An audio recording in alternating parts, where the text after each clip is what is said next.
30, 60, 90 Triangles by Mr. Mack. Let's start with an equilateral triangle with sides 2. We also know it's going to be equiangular, and therefore each angle 60 degrees. If we bisect one of the angles, the opposite side will be a perpendicular bisector, and the bisected angle will have two 30-degree angles. So let's redraw this. We have a 30, 60, 90 triangle with the short leg being 1 and the hypotenuse being 2. We know 2 out of the 3 sides of a right triangle, so we can use a squared plus b squared equals c squared to solve for the unknown side.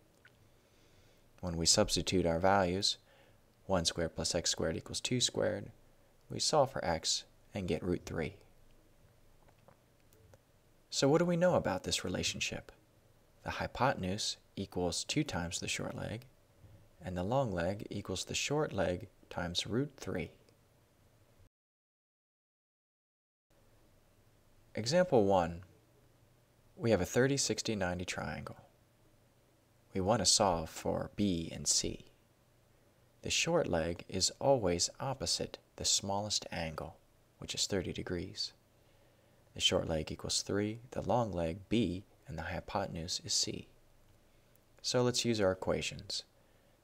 The long leg equals the short leg root 3, so b equals 3 root 3. The hypotenuse is twice the short leg, so c equals 2 times 3, which is 6. We can check this using the Pythagorean theorem. We substitute our values, and it works out. Example 2. We have another 30, 60, 90 triangle, but this time we're looking for the hypotenuse and the short leg. The long leg is 6, the short leg is x, and the hypotenuse, as across from the 90-degree angle, is y. Long leg equals short leg, root 3, so 6 equals x times root 3. We have to divide both sides by root 3, rationalize the denominator by multiplying root 3 top and bottom. This allows us to get rid of that radical in the denominator. We get 6 root 3 over 3, which simplifies to 2 root 3. Now that we know the short leg, we can find the hypotenuse by using hypotenuse equals 2 times the short leg. Y equals 2 times 2 root 3, y equals 4 root 3.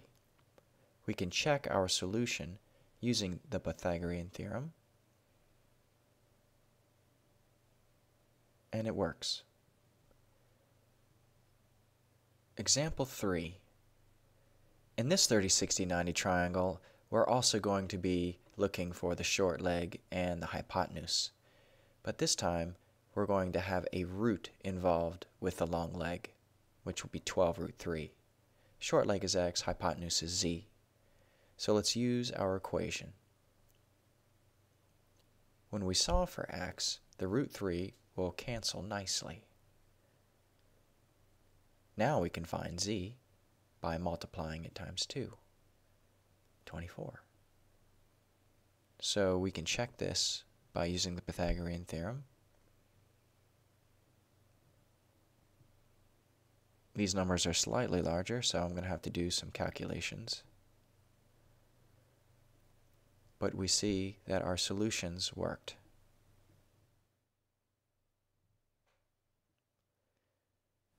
So there it is, 30, 60, 90 triangles.